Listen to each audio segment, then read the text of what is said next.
So, కళ్యాణ్‌కి, పవన్‌కి గొడవ ఏంటంటే, మనకు స్టార్టింగ్ వీక్స్‌లో అయితే ఒక గేమ్ టాస్క్‌లో సో, రీతూ మాట విని పవన్ అయితే కళ్యాణ్‌ని రిమూవ్ చేసేసారు. సో, ఆ టైంలో అయితే కళ్యాణ్ అయితే బాగా ఫీల్ అయిపోయాడు. నాకు మీరు సపోర్ట్ చేస్తా అని చెప్పి ఎవరు నాకు సపోర్ట్ చేయలేదు అని చెప్పి. దాని మీద గొడవ అనేది కంటిన్యూ అయింది.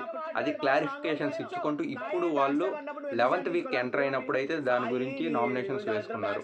అలాగే ఇప్పుడు లాస్ట్ వీక్‌లో జరిగిన సిట్యుయేషన్ గూడా తనుజాదే తప్పు అని జెప్పి "నువ్వెందుకు అనలేదు? నీకు తెలుసు కదా!" అని జెప్పి పవన్ కళ్యాణ్‌ని అడిగారు. నాకు తెలుసు అదే నేను తనకి చెప్పాను. తను అలా అజ్యూమ్ జేసుకుంది. నువ్వేమన్నా ఫోర్స్‌గా అంటావు అని జెప్పి. అంతేగాని అక్కడ నీ తప్పు లేదు. అదే మనకు ఇక్కడ వీకెండ్‌లో నాగార్జున సార్ హోస్ట్‌గా అని చెప్పారు అని జెప్పి అది గాని క్లారిఫై జేసుకున్నారు.